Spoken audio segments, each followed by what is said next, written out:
Hey everyone, this week we are going to move into coaching exercise and movement patterns. So up until this point in time, what we really been digging on is, okay, how do we create an exercise program?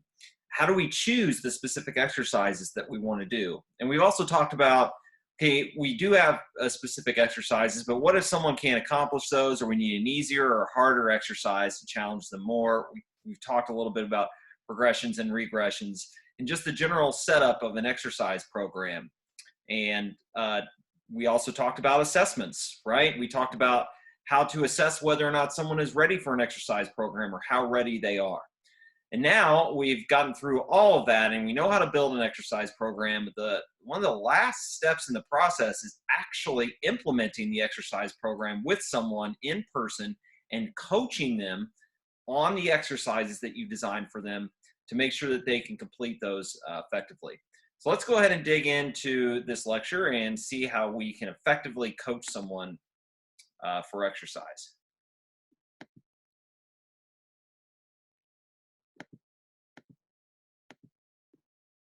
So here are your learning objectives for this lecture. Make sure that you come back to these before you're studying for a quiz or a test and make sure you're familiar with them.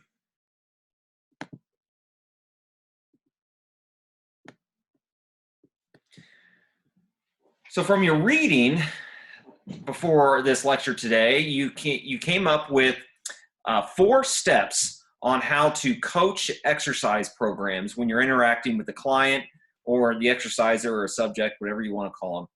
And the 4 steps are: name it, describe the why, show it, and coach it. So those are our 4 steps to coaching exercise programs effectively. Step 1, name it. This part's simple, but it shouldn't be skipped.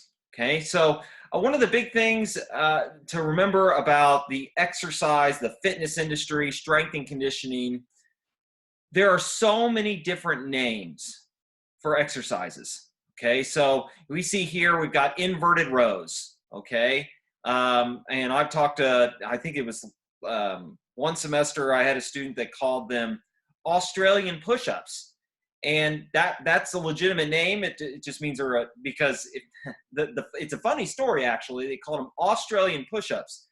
Now, since Australia is south of the equator, sometimes things are backwards on the opposite side of the planet. For instance, the water in a toilet when you flush it in Australia swirls backwards. It actually swirls counterclockwise instead of clockwise. We talked about this movement, inverted rows, which is basically getting your body underneath a barbell and pulling your chest to the barbell. And so in this conversation with the student, said those are Australian push-ups, and I've never heard that before. It's basically a reverse push-up, which is another name for inverted rows, or goblet squats, or front-loaded squats. So there's so many different names that you can give exercises. You can name them anything you want, but they should make sense. They should be simple, and you should always show the person that you're coaching the name of the exercise and maybe repeat it a couple of times so that they can make a connection in their brain to the movement they're about to do with the name of the exercise. So if they have to look at the sheet after that, they know what it is. Okay, so names should be simple, they should be logical, and if there's a way that you can connect, like a goblet squat, for instance. So I've got a kettlebell over here. Goblet squat makes sense. If you've never seen a goblet before, it's a cup that's shaped like this. It's got a big bowl at the top, kind of like a wine glass, or something that people would drink out of in the olden times, right? And so that's why we call it a goblet squat, because we've got our hands around the front here like we're going to be drinking out of a cup or something like that. So that's step 1, name it. Always connect with the person you're coaching and make sure they know the names of the exercises. And describe the why, okay? Every exercise that you put into your exercise program should connect all the way back to the goal. And remember, we talked about SMART goals, right? So why are we doing this exercise, right? Describe the purpose of the exercise and how it helps someone achieve their goal. Okay, we're gonna do squats today, and that's a movement that's going to activate the big muscles on the front of your legs. Your goal was to get more toned and to improve your body composition, and those are the biggest muscles, some of the biggest muscles in your body. So we're going to get those moving. We're going to get them stronger. If someone wants to be able to get out of a chair easier, and you're talking to them about doing any hamstring or glute work, you want to describe why a hip bridge is an important exercise that you're about to do and the muscles that are involved. Okay. So describing the purpose means having an understanding of the anatomical, mechanical, and physiologic aspects of the exercise. Some of that stuff you might not be super familiar with yet. You haven't had exercise physiology or biomechanics or motor learning. So your ability to really break down a movement and the muscles involved and the joints and all the fancy science, exercise science stuff might be a little limited at this point. But that doesn't mean that you can't describe why you've chosen this exercise for them, why we're doing it so many reps, why we're doing it so many sets, why we're doing it for a certain period of time, however much you're doing it for. And then the nice thing about this portion is you don't have to get fancy with it. Now, if you're talking to somebody like myself or any of the other exercise science professors, you can get a little bit fancier with some of the terms that you use. If you're just talking to Joe Schmo in the gym who wants to look a little bit better for his wedding, or Jane Schmo who wants to look a little bit better on the beach, you don't have to describe every single origin and insertion and attachment in the musculoskeletal system that has to do with the quadricep muscles and what's happening physiologically every time you squat. You can just call them the big muscles in the front of your legs, and we need to get those stronger, okay? Or when you're doing your reading, the muscles on the back of your legs, the hamstrings, for instance, sometimes get really tight, but you don't necessarily have to always stretch them to make them feel better. So that's, again, describing the why. We've named it, right? We've named it first. Second is describe the why. And this is a critical part in this process where you really have to start making a connection to what they're about ready to do with their body and how it connects back to their goal. Describe the why. Step 3, show it. Okay, so if you're going to program an exercise, you're going to have to show it. And I can tell you right now, this is one that a lot of you will probably have issues with, not because you won't want to show it, but because you might not be able to show it correctly. And that comes with time. That comes with being an experienced exerciser, right?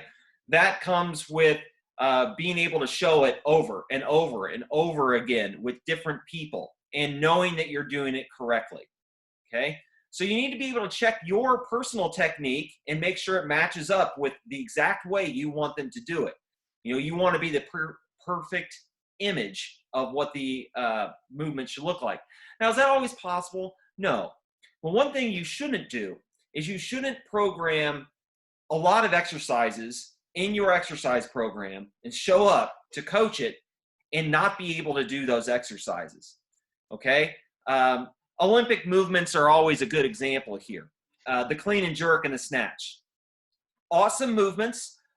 They are appropriate sometimes depending on who we're talking about and who we're training. Are we training athletes? Are we, are we training someone that wants to go to the CrossFit Games? Or are we training someone who's really wanting to get better at the clean and jerk for the Olympics, right? So those movements are a good example here because they're really difficult. So if you've got someone that you're training and they've been training for a couple of years and they're like, hey, you just got your exercise science degree. I really want you to write me an exercise program and I'll pay you. And one of the first things you put down on the sheet is, man, we're going to get fancy. We're going to do clean and jerk. And you haven't done a clean and jerk in 3 or 4 years. You've never done one, or you can do one, but it looks like crap. Take it out of the program, okay? You want to be confident in front of this person when you show them the exercise.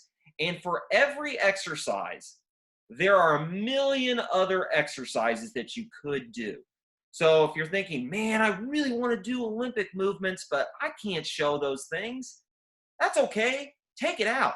Because for every clean and jerk, there's something else, 5, 10, 15, 20, like infinite number of exercises that I could give you that are just as effective as that clean and jerk. They're safer, and it's something that you can probably do and show really effectively, okay? So when you show it, make sure you're showing it correctly, and always make sure you show the exercise. Now, if this is like your 200th session with someone, right, you don't always have to show it. If you've been doing it forever with someone, or you're working with an athlete whose movement competency, their ability to move is just off the charts. Like, you don't necessarily have to show them the squat every single time. But if it's your first time, your second time, maybe your fifth time, and you're really trying to teach someone how to move or how to learn a new movement pattern, you definitely have to show it. And you should always just be prepared to show it every single time and show it effectively. Step 3, show it. All right, step 4, coach it. Okay, so you've named it, right? You've described why you're doing it. You've shown it to them, what it looks like for a human being to actually do the movement. So you've used yourself as an example, right? Now they're performing the movement in front of you. They're performing the movement in real time, right? So you're watching them perform the movement. And you have to be prepared to make corrections, to give feedback right away, whether they're doing the movement awesome, so to give really positive feedback, or to give critical feedback so that they can really learn the movement pattern successfully. Okay, so right when the movement begins, you're watching. You're watching for key specific areas of the body that you know they might lose some of the, like some core control, or a red flag might pop up where their knee starts to dive in on the squat or something like that. And for you to be able to correct that quickly, you can use something called a coaching cue. I thought I had my water bottle with me. I didn't. That's okay. I don't need a drink. Let's roll. A coaching cue. It's a task, a small task-oriented piece of feedback to get an immediate change. So a coaching cue should be quick and effective. There's no golden rule for every single movement pattern. There are some pretty usual ones that we use, and I'll talk about those in a second. Those would be like your most basic important cues that are kind of the base of your pyramid. And then the better someone gets at a movement pattern, the more specific we start to get. And don't over cue. Don't give someone 1,000 pieces of information to think about, especially when they're learning something new. So what would be a cue? Okay, so let's think about this. For a squat, for instance, one of the most basic cues that you can come up with that I use all the time is press through the floor. Press through the floor. Another one could be keep your knees out. Okay, now you can get into trouble with that because then someone starts pressing their knees way out and their ankles start to shift a little bit. But a lot of folks who haven't ever done a squat before, their tendency is for their knees to start shifting inwards into valgus, which is something we want to try and work on stability in the squat to begin with. So press through the floor, keep your knees out. Keep your chest up, right? We want to make sure we avoid them really throwing their chest up in the air. That would be 3, and that would be almost too much. Press through the floor, keep your knees out, chest up. There you go. That's it. Right? If that was day 1 stuff, I'm not gonna say pull your shoulder blades back. Make sure your neck is in alignment. Where are your eyes at? Right? You're not gonna. Are your ankles rolling? Is your big toe in the ground? Is your heel on the ground? I'm not gonna start talking about that stuff day 1. My biggest cues: press through the floor, knees out, chest up. Press through the floor, knees out, chest up. And I'm hammering that. I'm hammering it, right? So when someone's going into the movement, I'm watching. I was like, all right, your chest is coming over a little bit. Let's get that chest up. Okay, I really want you to press through the floor hard as you go up. Those knees are dipping in a little bit. Let's get those knees out, okay? So that's what coaching cues are, all right? And that's a big, big part of coaching it, right? Of coaching the movement pattern, being prepared and knowing the movement pattern well enough that you can get someone in a good position, you can keep them there while they're moving, and you can correct their technique quickly on the spot to make sure that they continue to be successful with the movement. Now, one other thing about cues is it doesn't always have to be words that come from your mouth, right? A coaching cue could also involve you actually putting your hands on someone. And this is something that you might have to do quite a bit, or that you should do. You always get consent from someone. Is it okay to touch you? Yes, that's fine.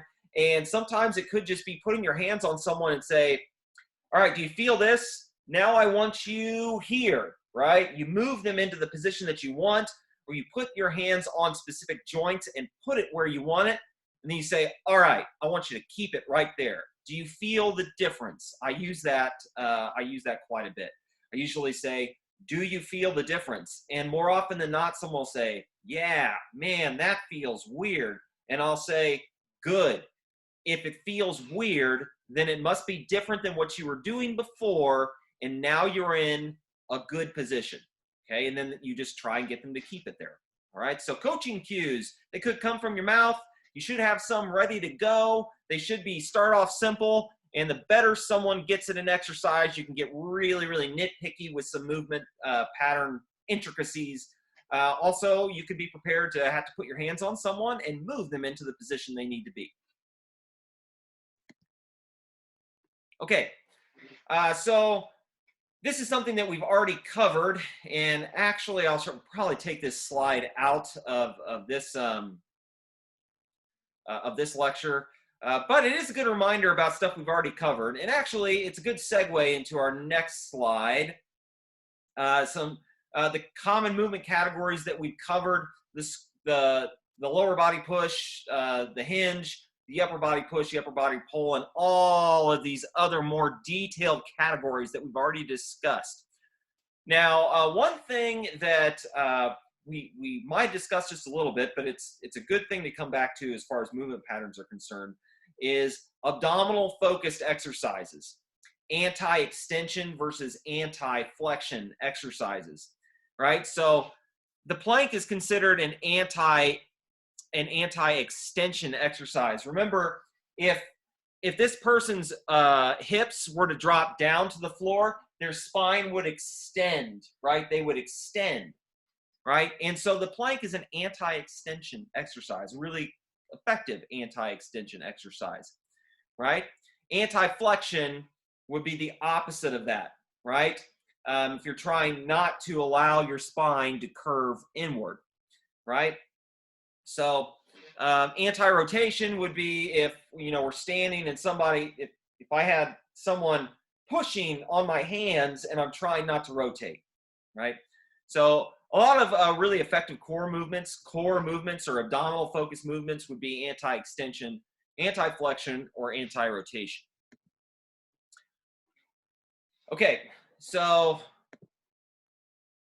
now, one thing about coaching exercises, we've already talked a little bit about progressions and regressions, but you have to be prepared to modify an exercise on the spot in real time as it's happening in front of you. So you're giving them coaching cues, and like, you know what? We're not getting the movement pattern that I need you to get right now. We're going to regress the exercise. Or, man, you're just knocking it out of the park. You need something a little more challenging. And that's where we use our 6-step approach that we've talked about. You would have already had exercises prepared in the instance that someone needs a regression or a progression, right? You already prepare those in your program just in case someone, like, after a couple weeks, you're like, you know what? They're doing really, really great on their body weight squat. They've done it for 3 weeks. Today might be the day when I take them to a goblet squat, and you already have that, right? So that would be combined increase, function, and resistance. If you've already taken them all the way up to a box squat, that could be step 4. Now, I really like this quote from one of your readings. Progressions and regressions are nothing but necessary steps towards an inevitable escalation in complexity. I've said this a couple times this semester. Movement, human body movement, if you need me to prove it to you, just look at elite athletes. It's a language, right? And your reading actually talked a little bit about this, right? So don't think of a regression as something negative, and don't necessarily think of a progression as something positive. Okay, regression can be a really great thing because then it allows you to speak the language more effectively. Okay, and a progression is a progression to an exercise. So if we're going from like a goblet squat to a barbell back squat, you're still speaking the same language, just a different way, in a more complex pattern, right? So progressions and regressions are just a way for us to get someone to be able to progress. Remember, progression is one of the basic training principles, right? So we're hopefully progressing someone. And in order to do that, sometimes we have to use movement patterns that are a little bit less intense or in more stable positions so that we can eventually get someone to progress, okay? So when you're watching someone exercise and maybe the cues aren't setting in or someone's not necessarily ready for the exercise, the main exercise that you had planned, no big deal. I've got a regression here. It uses the exact same target muscles, just in a less intense or less complex way. And we're gonna, boom, we're gonna do it. Okay, we tried for like 2 or 3 sets to get this movement. It's cool, right? And I probably wouldn't even wait till 2 or 3 sets. I'd wait till maybe after the first one. When you get really experienced at this type of stuff, you kind of know, right? You're like, you know what? Let's put the kettlebell down. Let's go to a box squat instead of a goblet squat, okay? No big deal. Then we're gonna have a really successful training session. You're gonna be successful with that movement pattern. Maybe next week, we progress you back up. So how do you decide whether or not to progress or regress someone, right? What are you looking for? Well, a lot of that depends on your specific knowledge of the movement patterns, anatomy, physiology, biomechanics. What should you be seeing in the movement, right? You need to have a standard for technique. So the push-up test that we did for assessments, that's a really big key, or that's a really good example in this situation. Remember, you don't want to have someone out in a big T, right? You don't want their neck to be doing, that dinosaur, that chicken, right? We want someone into a nice, stable arrow pattern where they're using the pectoralis major. They're also getting contribution from the triceps. We want their neck in good alignment, right? We don't want to see any sway back. We don't want to see any of this, right? So you already have key things in your brain that you'll have in there that you're looking for in a push-up. Red flags. That back is swooping. Red flag. That chin is dipping. Red flag, right? You can't maintain proper force output in that arrow position. They're really having to compensate, flare those elbows out. Red flag. If you start getting red flags and you're trying, that's what your cues are for. Your cues are to try and get them into an appropriate position and see if they can be successful. If they can't, it's time for a regression. And like for the push-up, that's simple. Go down to the knees. Boom. Problem solved. You look great. That's a great movement pattern. And then you work on that movement pattern, push up at the knees for a couple weeks, and you go back up to the toes for maybe 1 set and see if they can get a really appropriate push up and stay really stable. So don't forget about this concept that we talked about in the biomechanics section, the mechanics of movement, the kinetic chain. every single joint affects every other one, right? So if my hips are not, if my hips are dipping, my back is going to start swaying, right? And then my shoulder position, everything in my neck position is going to be way off. So everything affects everything. So you want to be looking at specific areas for every movement pattern, and you want to see if there are any red flags that pop up, right? Another example here would obviously be a squat. A lot of people, if you watch the squat from the posterior portion, if you're watching someone from the back, their hips shift from one side to the other. So you need to be ready to have some cues to say, hey, look, you're shifting to your right side. I want you to stay hard on your left. You shift on your right, so let's stay hard on the left, okay? And if they can't accomplish that after a couple times, and you're giving them some cues, you're giving them some feedback, then maybe take the bar off their back and do a goblet squat, right? Instead of a barbell back squat. You can tell I love the goblet squat. It's one of my favorites. I use it all the time. All right. So this is where I'd like you guys to do some of the work on your own. You've already done some exercise program design. So now we're just going to work on a 6-step progression for one exercise, okay? It could be categorized as lower body knee dominant or a hinge pattern. I don't care. Pick out whichever one you like.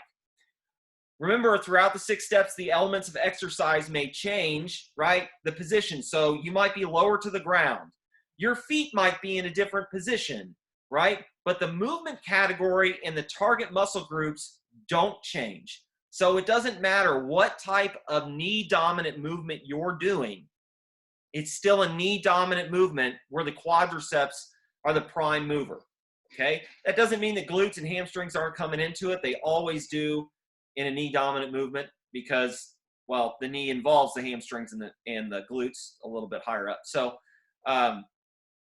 but the knee dominant, that's just an example. It doesn't have to be that movement category. It can be a vertical overhead pull. It could be a horizontal push, whatever you want. And you're going to design exercises for that category. So you got 6 exercises in your 6-step progression. So you're going to start out with a super simple one and go to a really complex one, right, for a movement category. So if you choose horizontal push, right, then you need 6 exercises for that from easy to hard using your 6-step progression, right? I want you to identify key joints and technique elements that you want to see successful. Also, what are some red flags in the movement where you might have to cue someone? What cues would you use if there's a red flag, right? So if you see something going wrong with the movement pattern, okay, identify what that could be, and then how would you correct that? And then if you can't correct it, how are you going to modify it? And that goes all the way back up to building your 6-step progression. So the cool thing about the 6-step progression is you have 6 exercises to choose from easy to hard. So if you show up and you want someone to do a push-up, you've got 6 exercises in your pool of progressions and regressions. Can't do that? Here, let's do that. Can't do that? Let's do that, right? And you build up all of these different ways to do, to really hit on these target muscle groups for these different movement categories. And this is just practicing pairing up different types of exercises, right? So an upper body push with the lower body knee dominant. Show me a couple exercises, all right? Putting these exercise categories together, upper body pull, lower body knee dominant. What would that look like? What are exercises that fit those categories? Come up with some cues for each exercise, and let's make it a little bit tougher on you. You can't use a regular squat. You cannot use a push-up. And you can only use a split stance position. You can only use a split stance position once, okay, in this whole example up here. So it's not for a grade or anything. This is just to have some fun, okay? So that's our lecture on how to coach movement patterns and exercises. This is sometimes the toughest portion of this class, as you're actually taking what we've been doing on paper and we're applying it to real life human beings and trying to get folks to move successfully. It takes practice. So make sure that you're engaging in class and asking questions when you need to.